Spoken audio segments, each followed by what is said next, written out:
First வந்து ஒரு disclaimer என்ன அப்படின்னா, இந்த ஒரு சீரிஸில் வந்து கொஞ்சம் கொஞ்சம் நியூடிட்டி சீன்ஸ் வந்து இருக்கிறதுனால, சின்ன பசங்க யாரும் இந்த ஒரு சீரிஸை பார்க்கண்டாம். So guys welcome back to my channel. So இன்றைக்கி வந்து நம்ம வந்து ஒரு சீரிஸ் தான் பார்க்க போகிறோம். ஸோ அந்த சீரிஸோட நேம் வந்து த மான்ஸ்டர் ஆஃப் ஃப்ளோரன்ஸா. ஸோ இந்த சீரிஸில் மொத்தமாக 4 எபிசோடு வந்து இருக்குது. ஸோ 4மே பயங்கரமாக இருக்கும். இந்த சீரிஸ் வந்து ஒரு உண்மை சம்பவத்தை அடிப்படையாக வச்சு எடுத்த சீரிஸ் தான். ஸோ இதோட ஸ்டோரி என்ன அப்படிங்கிறத நம்ம டைரெக்டாக பார்த்துருவோம். ஸோ இதோட ஸ்டோரி என்ன அப்படின்னா, இத்தாலியில் ஒரு சீரியல் கில்லர் வந்து இருந்திருக்கான். அவன் வந்து இந்த கப்புள்ஸ் வந்து இந்த ராத்திரி நேரம் ரோட்டில் தனியாக அந்த காரில் இருக்கிறவங்கள தேடி தேடி போய் கொல்றான். ஆனால் போலீஸால் எந்த ஒரு ஆக்ஷனுமே எடுக்க முடியலை. ஏன் அப்படின்னா, அந்த கொலையாளிக்கு எதிராக எந்த ஒரு எவிடன்ஸுமே இவங்க கையில் இல்லை. அப்படி இருக்கும் போச்சில் ஒரு நாள் ஒரு க்ரைம் சீன்லேருந்து ஒரு புல்லட் வந்து எவிடன்ஸாக கிடைக்குது. அந்த எவிடன்ஸை அனலைஸ் பண்ணி பார்க்கும் போச்சில் அந்த புல்லட் 1986 நடந்த கொலை கூட சம்மந்தப்பட்டிருக்கு. அந்த கொலையும் இதே மாதிரி ஒரு கப்புள் காரில் தனியாக இருக்கும் போச்சில் தான் கொண்டிருக்காங்க. அதுவும் இதே புல்லட்டை பயன்படுத்தி தான். அப்படி இருக்கும் போச்சில் அந்த கொலையை பண்ண அதே ஆள் தான் இந்த கொலையும் பண்ணியிருப்பாங்களா அப்படின்னு யோசிக்கும் போச்சில் இல்லை. ஏன் அப்படின்னா, இந்த கொலை வந்து தொடர்ந்து 7 வருஷமாக நடக்குது. ஆனால் அந்த ஆள் தொடர்ந்து 7 வருஷமாக ஜெயிலில் இருந்தார். அவர் ஜெயிலில் இருக்கும் போச்சில் இங்கே கொலையெல்லாம் நடந்துக்கிட்டு தானே இருந்துச்சு.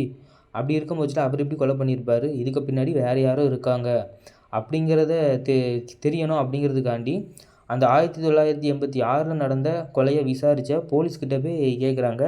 அப்போ அவர் சொன்ன விஷயம் என்ன அப்படின்னா, ஒரு கல்யாணமான பொண்ணு தான் புருஷனுக்கு தெரியாமல் இன்னொருத்தங்க கூட அந்த காரில் வந்து இருந்தா. அந்த புருஷங்காரன் இதை பார்த்து அவளை சுட்டாதாக தான் நாங்கள் கேஸ் எழுதினோம்.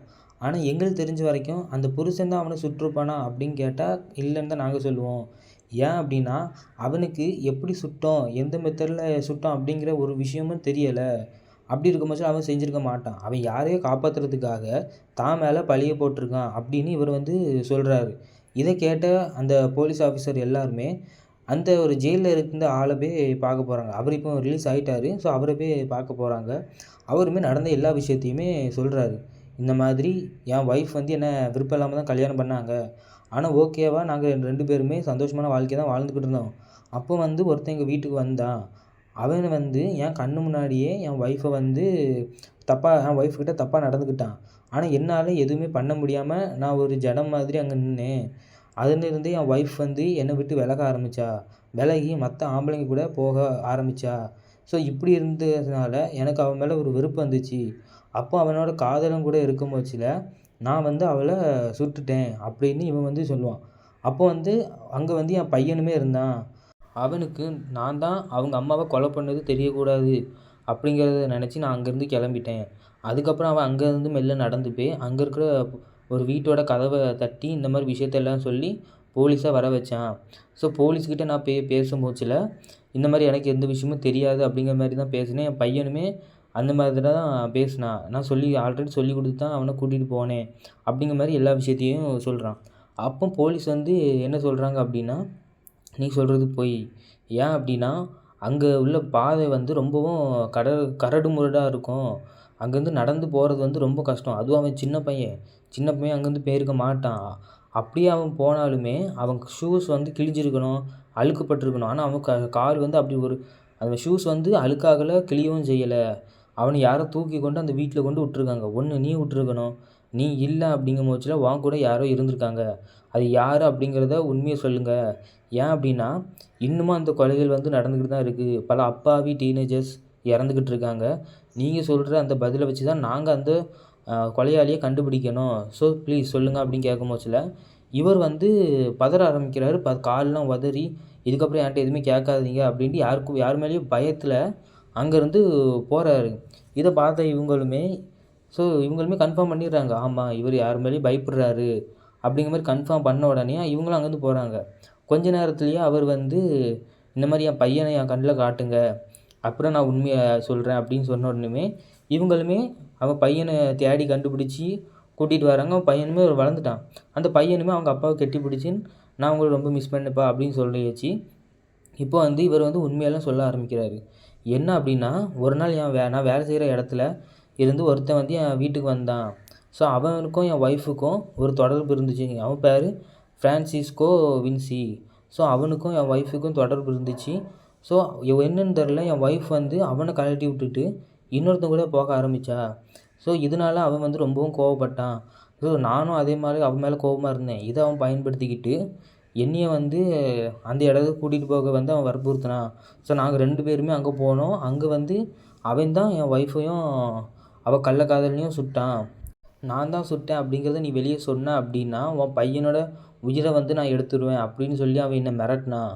அதனால தான் வேறு வழியே இல்லாமல் தான் அந்த கொலையை செஞ்சதா போலீஸுக்கிட்ட வாக்குமூலம் கொடுத்தேன் அப்படிங்கிற மாதிரி இவர் சொன்ன உடனே அவன் பேர் என்ன அப்படின்னு கேட்கும் போதுல இவன் வந்து அவன் பேரை சொல்கிறான், ஃப்ரான்சிஸ்கோ வின்சி அப்படிங்கிறத.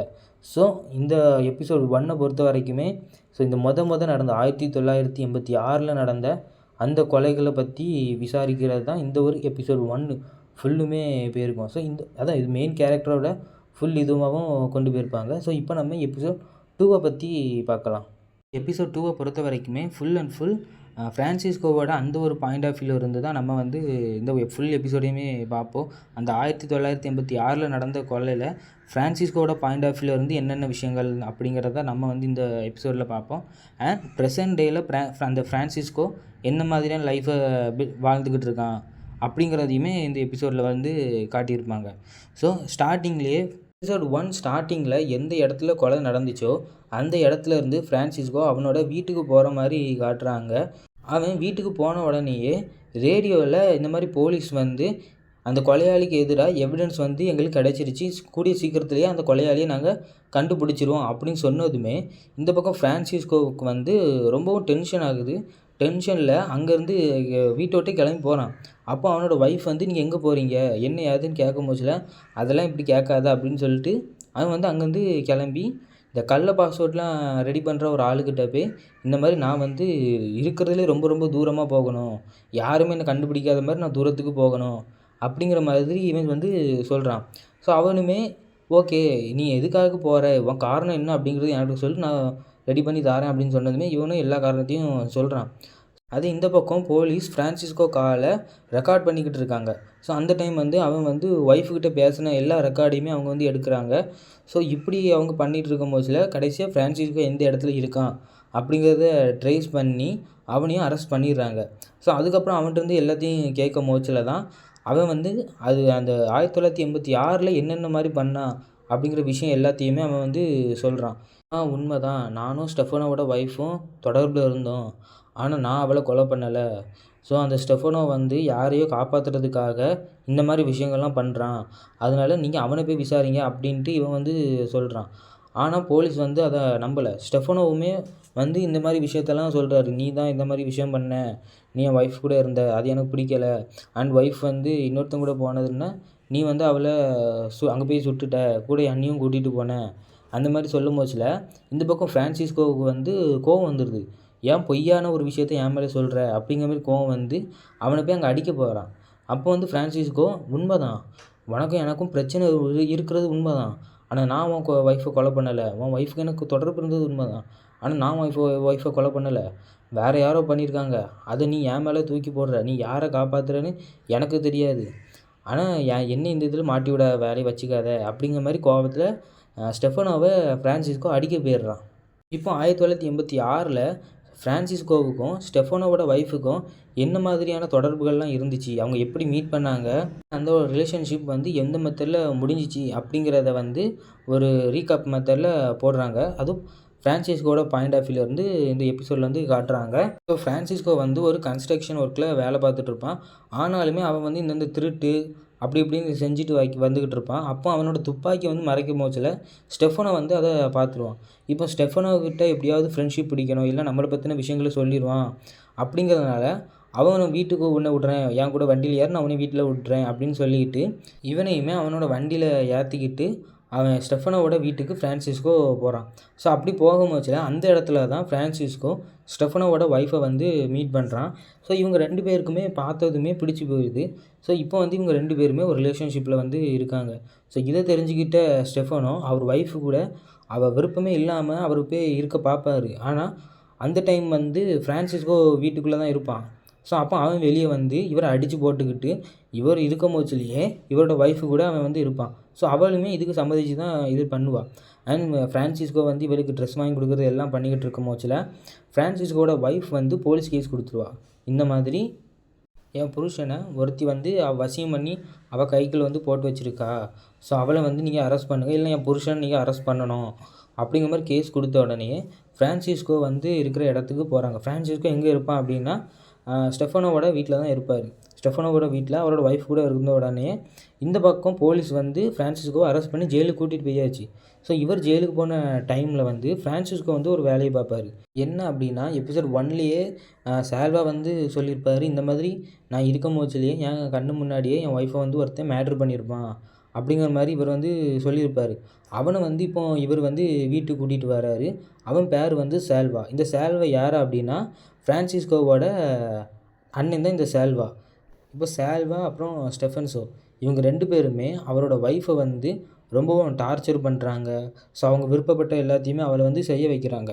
ஸோ இப்படியே போயிட்டுருக்கும் போச்சில் ஃப்ரான்சிஸ்கோ ஜெயிலேருந்து ரிலீஸ் ஆகுறான். அப்போ இவன் அண்ணன் சால்வா அங்கே வந்து நீ ஜெயிலில் இருக்கும் போச்சில் உன் கள்ளக்காதலி என் கூட தான் இருந்தா, ஸோ அவளோட பேர் வந்து பார்பரா, ஓகேவா, அவள் வந்து என் கூட தான் இருந்தா அப்படின்னு சொன்னவும் இவன் வந்து கோவப்படுறான். அண்ட் பார்பரா வந்து இவன் ரிலீஸ் ஆனது தெரிஞ்சு இவனை பார்க்கறதுக்கு ஒரு இடத்துக்கு வந்து வாரா, ஒரு காஃபி ஷாப் மாதிரி தெரில. இப்போ ஃப்ரான்சிஸ்கோ வந்து இவகிட்ட கேட்குறான், பார்பரா இந்த மாதிரி நீ எங்கள் அண்ணன் கூடலாம் இருந்தியா அப்படின்னு கேட்கும் போச்சில் அவளுமே ஒத்துக்கிறா. ஸோ இதனால அவள் ரொம்ப கோவப்பட்டு அங்கேருந்து போகும் போச்சில் இந்த மாதிரி என்கிட்ட பேசாது, இந்த மாதிரி நடந்துக்காதுன்னு பார்பரா சொல்லும் போச்சில் இவன் வந்து அவளை வந்து அசிங்கப்படுத்துகிறான். அவன் ட்ரெஸ்ஸை பார்த்துரு, இந்த ஒரு பொம்பளை வந்து நீ இப்படியா ட்ரெஸ் போட்டு பொது இடத்துக்கு வருவ அப்படிங்கிற மாதிரி அசிங்கப்படுத்தி இவளை வந்து ரொம்பவும் கேவலப்படுத்தி அந்த இடத்துல அவள் போட்டிருக்க ட்ரெஸ்ஸை வந்து கிழிச்சிடுறான். கிழிச்ச உடனே இவளுமே கோவமாக அங்கேருந்து போகிறா. போன உடனே அடுத்த சீன்லேயே இவள் வந்து இன்னொருத்தன் கூட ஆண்டனியோ கூட தொடர்பில் வந்து இருப்பாள். ஆண்டனியோ தான் அந்த காரில் வந்து இவ கூட இறந்து கிடந்தது. இப்போ பார்பரா அண்ட் ஆண்டனியோ இவங்க 2 பேரும் சேர்ந்து ஒரு சினிமாவுக்கு போவாங்க. அண்ட் பார்பரா வந்து அவளோட குழந்தையுமே அவள் கூட கூட்டிகிட்டு போயிருப்பாள். ஸோ இது எல்லாத்தையும் தூரத்தில் இருந்து ஃப்ரான்சிஸ்கோ வேடிக்கை பார்த்துக்கிட்டு இருக்கான். அண்ட் அந்த பார்பராவோட ஹஸ்பண்ட் ஸ்டெஃபனோவுமே ஒரு இடத்துல இருந்து வேடிக்கை பார்த்துட்டு இருப்பான். ஸோ இப்போ வந்து ஃப்ரான்சிஸ்கோ ஸ்டெஃபனோவை கூட்டிக்கிட்டு அங்கேருந்து பார்பரா போகிற காரை ஃபாலோ பண்ணிட்டு போய் அவங்க வந்து ஒரு இடத்துல நிப்பாட்டி மேட்ரு பண்ணிகிட்டு இருப்பாங்க. ஸோ அப்போ போய் ஃப்ரான்சிஸ்கோ வந்து அவங்க 2 பேரையும் கொன்னுக்கிட்டு அங்கேருந்து கிளம்புறான். ஸோ கிளம்புறதுக்கு முன்னாடி அவன் பையனை ஸோ ஃப்ரான்சிஸ்கோ தான் கூட்டிக்கிட்டு பக்கத்தில் இருக்கிற ஒரு வீட்டில் போய் காலிங் பெல் அழுத்தி இந்த மாதிரி ஒரு விஷயம் நடந்துருச்சு அப்படிங்கிறத சொல்லுவான். அண்ட் அவனுமே அந்த சின்ன பையனுமே இதை கேட்டுக்கிட்டு அதே மாதிரி போய் சொல்கிறான். அண்ட் போலீஸ் கேட்கும்போது அவன் இதே விஷயத்த தான் சொல்லுவான். அண்ட் இந்த ப்ரெசன்ட் டேயில் ஃப்ரான்சிஸ்கோவை ஜெயிலையுமே அடைச்சாச்சு. இப்போ எந்த ஒரு பிரச்சனையும் இல்லை அப்படின்னு இருக்கும் போச்சில் அன்னைக்கு நைட்டே ஒரு காட்டு ஓரத்தில் ஒரு காரில் 2 பசங்க வந்து இருப்பாங்க. ஸோ அவங்க 2 பேருமே ஒன்று மண்ணா இருப்பானுங்க. அப்படி இருக்கும் போச்சில் அங்கே வந்து ஒரு நல்ல தடியாக உடம்பு வச்சுக்கிட்டு ஒருத்தன் வந்து அவங்க 2 பேரையும் கொன்னுக்கிட்டு அங்கேருந்து கிளம்பி போகிறான். ஸோ இதோட இந்த எபிசோட் 2 வந்து முடிக்கிறாங்க. ஸோ எபிசோட் 1 பொறுத்த வரைக்குமே அந்த ஸ்டெஃபனோவோட பாயிண்ட் ஆஃப் வியூலேருந்து மொத்த கதையுமே பார்த்துருப்போம். அண்ட் எபிசோட் 2 பொறுத்த வரைக்கும் அவர் சொன்ன கதையில் ஃப்ரான்சிஸ்கோவோட பாயிண்ட் ஆஃப் வியூவில் நம்ம பார்த்துருப்போம்.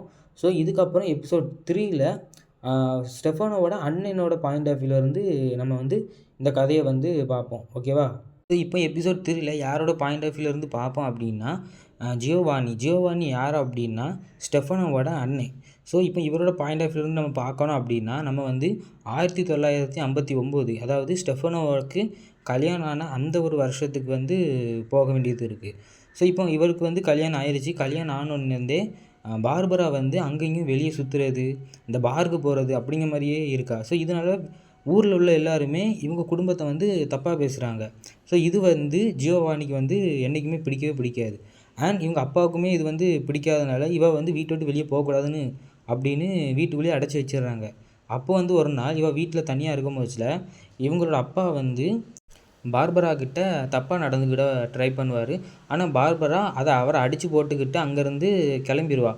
அண்ட் அன்றைக்கி நைட்டே இவர் வந்து என்ன சொல்லுவார் அப்படின்னா, இந்த மாதிரி ஊர் மேயராக இருக்கிற வீட்டில் நான் இருக்க போகிறதில்ல, நான் இங்கேருந்து கிளம்புறேன் அப்படிங்கிற மாதிரி சொல்லிவிட்டு இவர் கிளம்புறேன்னு சொல்ல மாட்டார், அந்த வீட்டையே நான் விற்கிறேன் அப்படிங்கிற மாதிரி சொல்லுவார். இதை கேட்ட ஜியோவானிக்கு வந்து ரொம்பவும் கோவப்பட்டு அங்கேருந்து எந்திரிச்சு போவார்.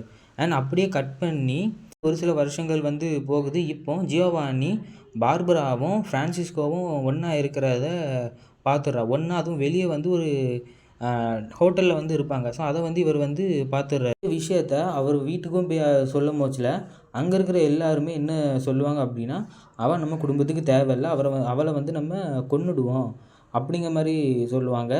அண்ட் அதுக்கு ஏற்ற மாதிரியே அண்ட் அகைன் 1989க்கு கதை வருது. அண்ட் இப்போ இவங்க காரில் இருக்கும் போச்சில் ஜியோவானி, ஸ்டெஃபானோ, அதுக்கப்புறம் அவரோட தங்கச்சியை கல்யாணம் பண்ண ஒரு புருஷன், ஸோ இவங்க 3 பேருமே வந்து பார்பராவும் ஆண்டோனியோவும் கொன்னுக்கிட்டு அங்கேருந்து கிளம்புற மாதிரி கதையை வந்து காட்டுவாங்க. ஸோ இதை வந்து சின்ன பையன் ஹோமில் இருக்கும் போச்சில் போலீஸ்கிட்ட எல்லார்ட்டையுமே இந்த விஷயத்த சொல்லிடுவான். எங்கள் அங்கிள் ஜியோவானி தான் வந்து இந்த மாதிரி விஷயங்கள்லாம் பண்ணார். அன்றைக்கி நைட்டுனா அவரை தான் பார்த்தேன், அவர் கூட எங்கள் அப்பாவுமே இருந்தார் அப்படிங்கிற எல்லா விஷயத்தையுமே சொல்லுவான். இப்போ ப்ரெசன்ட் டேக்கு வந்தோம் அப்படின்னா, அன்றைக்கி நைட்டு வந்து 2 பசங்களை வந்து கொன்னுட்டு போனோம்ல. ஸோ அதை வந்து போலீஸ் வந்து பார்க்குறாங்க. இப்போ வந்து ஃப்ரான்சிஸ்கோ தான் கொலையாளி அப்படின்னு நம்ம உள்ளே வச்சுருக்கோம். ஆனால் அவன் உள்ளே இருக்கும் போச்சில் இப்போ இங்கே கொலை நடந்திருக்கு அப்படின்னா அவன் உண்மையான குற்றவாளி இருக்க முடியாது. அப்போ ஸ்டெஃபானோ வந்து நம்மக்கிட்ட பொய் சொல்கிறார் அப்படிங்கிற தெரிஞ்ச போலீஸ் வந்து திரும்பியும் ஸ்டெஃபானோவை வந்து விசாரிக்க கூப்பிட்றாங்க. இப்போ வந்து ஸ்டெஃபானோ வந்து ஆமாம், நான் சொன்னது எல்லாமே பொய் தான். ஃப்ரான்சிஸ்கோவுக்கும் எனக்கும் விரோதம் இருந்தது உண்மை தான். அவனுக்கும் என் ஒய்ஃபுக்கும் தொடர்பு இருந்தது உண்மை தான். ஆனால் அவன் என் ஒய்ஃபை கொலை பண்ணலை அப்படிங்கிற விஷயத்த வந்து சொல்கிறாரு.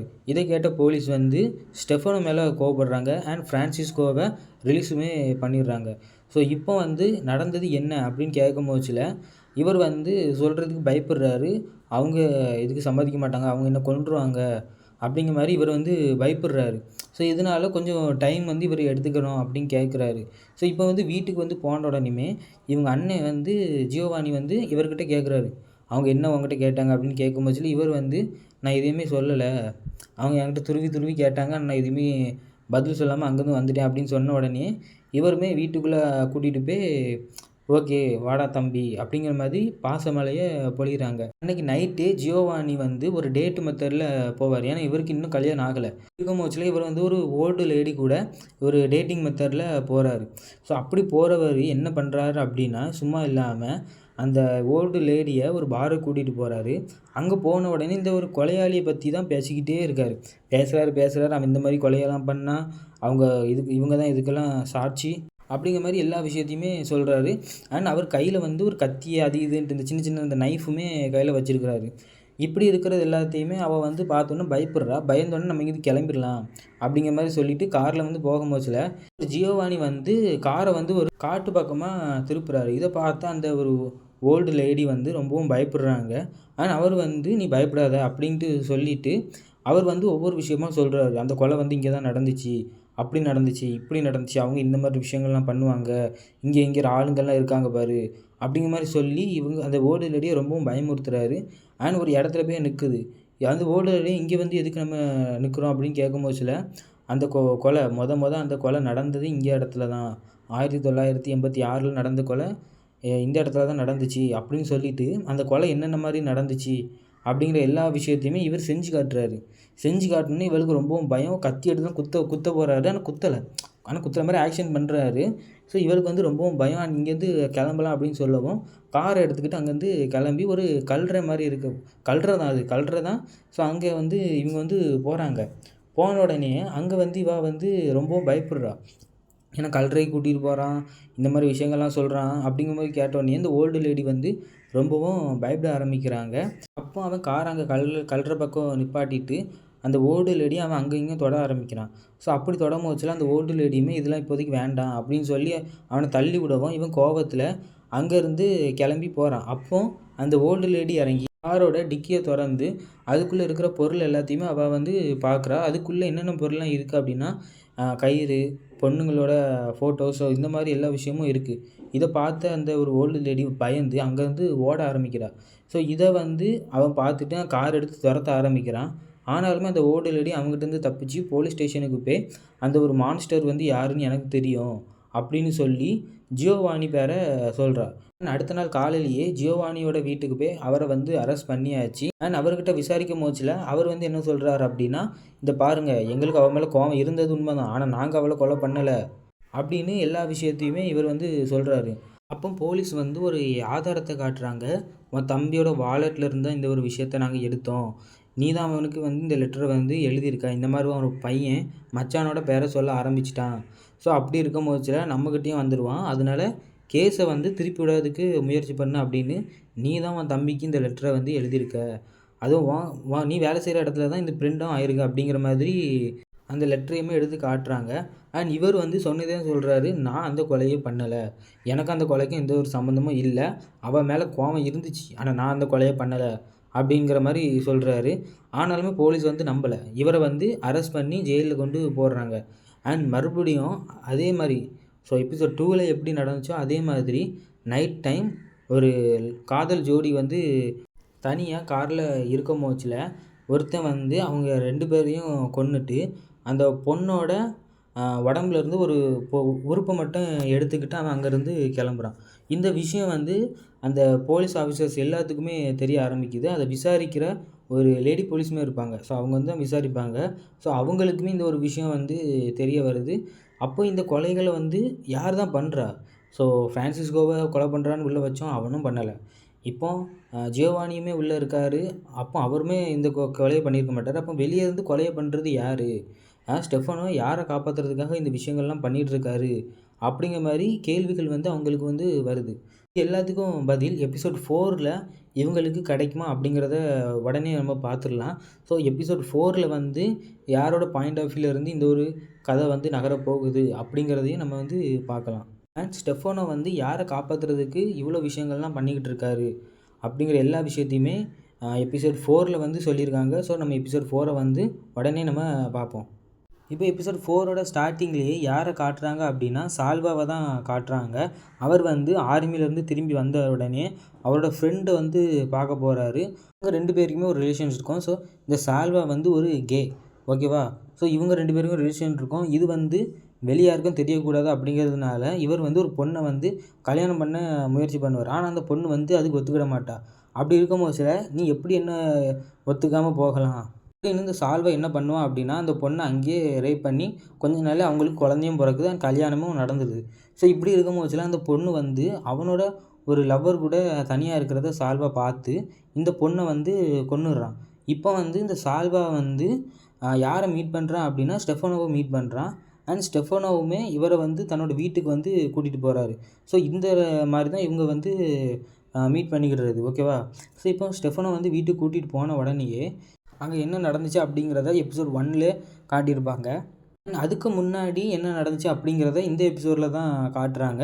என்ன நடந்திருக்கும் அப்படின்னா அன்றைக்கி நைட்டு ஸ்டெஃபனோவும் பார்பராவும் ஒன்றா இருக்கும் போச்சில் இவன் வந்து பார்ப்பான், சால்வா வந்து பார்ப்பான். இதை வந்து ஸ்டெஃபனோ பார்த்துமே எதுவுமே சொல்ல மாட்டார். அண்ட் அன்றைக்கி காலையில் வந்து இவர் வந்து வேலைக்கு கிளம்பும் போச்சில் சால்வா வந்து அவரை தடுத்து ஸோ இவங்க 2 பேருக்குள்ளேயும் ஒரு ரிலேஷன்ஷிப் மெத்தட் அங்கேயே வந்து பண்ணுவாங்க. அதை வந்து பார்பரா வந்து அந்த டைம் வெளியே போய்ட்டு வந்தவ பார்த்துருவா. ஸோ அப்போ வந்து புருஷன் வந்து ஒரு கேயா அப்படிங்கிறத தெரிஞ்சு ஸோ விலக ஆரம்பிப்பா. அப்படி போகும் போச்சில் இவளை வந்து நம்ம எதாவது பண்ணணும் அப்படிங்கிறதுக்காகண்டியே சால்வா வந்து ரூமுக்குள்ளே வந்து அவர் அனுப்புவார். ஸோ இப்படி தான் அவர் வந்து சால்வா வந்து அந்த ரூமுக்குள்ளே போகிறது எல்லாமே அந்த ஒரு எபிசோட் 1ல் காட்டுற எல்லா விஷயமும் நடக்கிறது வந்து இப்படி தான். பார்பரா நினச்சிடுவா இவங்க 2 பேரும் எப்படியா பிரிக்கணும் அப்படிங்கிறதுக்காண்டியே நான் கர்ப்பமாக இருக்கேன் அப்படிங்கிற ஒரு விஷயத்தையுமே சொல்ல ஆரம்பிக்கிறா. இதனால கோபமான சால்வா அங்கேருந்து கிளம்புறாரு. நாட்கள் போகுது. இவங்க ரிலேஷன்ஷிப் வந்து மோசமாக போகுது. பார்பரா நிறைய ஆம்பளைங்க கூட போகிறா அப்படிங்கிறதுனால இவர் வந்து நேராக சால்வா கிட்ட சொல்கிறாரு. அண்ட் சால்வா இந்த ஒரு விஷயத்த வந்து முடிச்சு விட்ருவோம் அப்படின்னு சால்வா தான் பார்பரா அண்ட் ஆண்டனி இந்த 2 பேரையும் கொன்னதாக வந்து யார் சொல்லுவா அப்படின்னா இந்த ஒரு சின்ன பையன் ஸ்டெஃபனோவோட பையன் இருக்கான்ல அவன் வந்து சொல்லுவான். அவன் வந்து எங்கே போய் சொல்லுவான் அப்படின்னா நான் வந்து அன்றைக்கி ஹார்ன் அடிச்சுட்டு இருக்கும் போதுல பக்கத்தில் வந்து அந்த ஒரு செடியில் அசைஞ்சிச்சு, அந்த செடியில் நான் பார்த்த உருவம் வந்து சால்வாவோட உருவம் தான் அப்படிங்கிறத இவன் வந்து சொல்லிவிடுவான். இப்போ போலீஸ் நேராக சால்வாவை அரெஸ்ட் பண்ணுறாங்க. ஸோ சால்வாவுமே ஸோ நான் வந்து அந்த கொலையெல்லாம் பண்ணலைங்க அப்படிங்கிற மாதிரி சொல்லுவார். பட் இவர் தான் கொலையை பண்ணார் அப்படிங்கிற மாதிரி ஆடியன்ஸை நம்ப வைக்கிறதுக்காண்டியே ஒரு விஷயத்தையும் அவங்க வந்து எபிசோட் 3லேயே பண்ணியிருப்பாங்க. என்ன அப்படின்னா எபிசோட் 3 லாஸ்ட் எண்டிங்கில் ஒருத்தன் வந்து அந்த ஒரு கப்புள்ஸை வந்து கொன்றுப்பான். ஸோ அவனோட முடியுமே ஒரு நீளமான முடியாக தான் இருக்கும். ஆனால் உடம்பே கொஞ்சம் குள்ளமாக தான் இருக்கும். அண்ட் இந்த பக்கம் சால்வாவுமே அதே மெத்தடில் தான் இருப்பார். ஸோ அப்போ ஆடியன்ஸுக்குமே இப்போ இவர் தான் கொலை பண்ணாரா அப்படிங்கிற மாதிரி நம்மளுக்கு வந்து தோன்ற மாதிரி வைக்கிறாங்க. பட் இவருமே அந்த கொலையை வந்து நான் பண்ணலை அப்படிங்கிற மாதிரி சொல்கிறாரு. அண்ட் அதுக்கு ஏற்ற மாதிரியே இவரை இப்போ ஜெயிலில் வைக்கும் போச்சுலேயே அண்ட் மறுபடியும் அன்றைக்கி நைட்டு வந்து ஒரு கொலை வந்து நடக்குது. ஸோ 2 ஜோடிகள் வந்து காட்டோரமாக கேம்பெயின் போட்டு இருக்கும் போச்சில் ஒரு மாஸ்க் போட்ட ஒருத்தன் வந்து அங்கே போய் அந்த பொண்ணை வந்து கொன்று அவள் உடம்புலேருந்து ஒரு உறுப்பை மட்டும் எடுத்துக்கிட்டு அங்கேருந்து கிளம்புறான். ஸோ இப்படி இருக்கும் போச்சில் அவள் யார் தான் இந்த கொலையெல்லாம் பண்ணுறா அப்படிங்கிற மாதிரி எல்லாருக்குமே ஒரு கேள்விகள் வந்து வர ஆரம்பிக்குது. ஸோ யாரை எடுத்தாலுமே நாங்கள் பண்ணலை அப்படிங்கிறாங்க. அதுக்கு ஏற்ற மாதிரி கொலைகளுமே நடக்குது அடுத்தடுத்து. அப்படி இருக்கும் போச்சில் யார் தான் இந்த கொலையை பண்ணா அப்படிங்கிற ஒரு கேள்வியும் வருது. அண்ட் இந்த கேஸில் வந்து விசாரிக்கிறதுல ஒரே ஒரு பெண்ணு அப்படின்னா அது நீ மட்டும்தான் அப்படின்னு நம்ம ஹீரோயினுக்குமே போலீஸ் வந்து பாதுகாப்பு வந்து போடுறாங்க. அவன் அடுத்தது உன்கிட்ட தான் வருவான் அப்படிங்கிறத சொல்லி ஸோ இந்த ஒரு சீசனை வந்து அப்படியே முடிக்கிறாங்க. ஸோ நீங்கள் வந்து சொல்லுங்கள், இந்த கொலையை வந்து யார் பண்ணியிருப்பான் அப்படிங்கிறது. சால்வாவா, ஜியோவானியா, இல்லை ஃப்ரான்சிஸ்கோவா? அப்படி இல்லை அப்படின்னா அவளோட புருஷன் பார்பராவோட புருஷன் ஸ்டெஃபனோவே தான் இந்த ஒரு கொலையை பண்ணாரா? இல்லை அப்படின்னா வேறு யாராவது இந்த கொலையை பண்ணாங்களா? அப்படிங்கிறத நீங்கள் கமெண்டில் வந்து சொல்லுங்கள். ஸோ இந்த ஒரு ஸ்டோரி மொத்த 4 எபிசோடுமே நான் வந்து ரொம்ப ரொம்ப ஷார்ட்டாக தான் இதில் வந்து சொல்லியிருப்பேன். ஸோ நீங்கள் வந்து ரொம்ப டீட்டெயிலாக அதோட ஃபுல் எக்ஸ்பீரியன்ஸுமே உங்களுக்கு கிடைக்கணும் அப்படின்னா ஸோ அந்த சீரீஸை போய் நீங்கள் பாருங்கள், ரொம்பவும் நல்லா இருக்கும். ஸோ எனக்கு யார் இந்த கொலையெல்லாம் பண்ணியிருப்பா அப்படிங்கிற ஒரு கேள்விக்கு வந்து எனக்கிட்ட இருந்து பதில் என்ன அப்படி வரும் அப்படின்னா, நான் வந்து அந்த சின்ன பையன் இருக்கான்ல, ஸோ அந்த சின்ன பையன் தான் இந்த எல்லா கொலையுமே பண்ணியிருக்கான் அப்படின்னு நான் நினைக்கிறேன். ஏன் அப்படின்னா ஃபஸ்ட்டு வந்து கொலை நடந்த இடத்துல அந்த சின்ன பையன் இருந்திருக்கான். அவன் சின்ன பையன் அப்படிங்கிறதுனால அவனை யாருமே அவ்வளோ விசாரிக்கலை. அப்படிங்கிறதுனால அவன் வந்து அந்த ஒரு கேஸ்லேருந்து தப்பிச்சிடுறான். அண்ட் இப்போ வந்து நீங்கள் பார்த்தீங்க அப்படின்னா இந்த சீரீஸ்லேயே 2 பேருக்கு தான் லாங் ஹேர் வந்து இருக்கும். ஒன்று சால்வா, இன்னொன்று அந்த சின்ன பையனுக்கு. இப்போ வந்து சால்வா வந்து அந்த கொலையை பண்ணலை அப்படிங்கும் போச்சில் அந்த கொலையை பண்ணது யார் அப்படிங்கிற ஒரு கேள்வியும் வருது. அண்ட் அந்த சின்ன பையனை அங்கேருந்து தூக்கிட்டு போனது வந்து யாரோ ஒரு ஆள் தூக்கிட்டு போயிருக்காங்க. அது யார் அப்படின்னா சால்வா, அப்புறம் இந்த சின்ன பையனோட அப்பா. ஸோ இந்த 2 பேருமே அங்கே இருந்திருக்காங்க. ஸோ இந்த 2 பேருக்குமே தெரியும் இந்த சின்ன பையன் தான் அந்த கொலையை பண்ணியிருக்கான் அப்படின்னு. அண்ட் இந்த குடும்பத்தில் உள்ளவங்களுக்கும் இந்த ஒரு விஷயம் தெரிஞ்சிருக்கு அப்படின்னு தான் நான் நினைக்கிறேன். நீங்கள் வந்து கமெண்ட் பண்ணுங்கள், இந்த கொலையை யார் பண்ணியிருப்பா அப்படிங்கிறத. அண்ட் இது மாதிரி அடுத்த ஒரு வீடியோவில் வந்து நம்ம வந்து மீட் பண்ணுவோம். ஸோ சப்ஸ்கிரைப் பண்ணுங்கள், ஸோ கமெண்ட் பண்ணுங்கள். சப்ஸ்கிரைப் வந்து அவ்வளோவா யாரும் பண்ணவே மாட்டேங்கிறீங்க. ஸோ சப்ஸ்கிரைப் பண்ணிவிட்டு கமெண்ட் பண்ணுங்கள். ஸோ இது ஓகேவா, இதை மாதிரி அடுத்த வீடியோஸ் வந்து போடலாமா அப்படிங்கிறதையும் கமெண்ட் பண்ணுங்கள். Tata, bye bye, see you.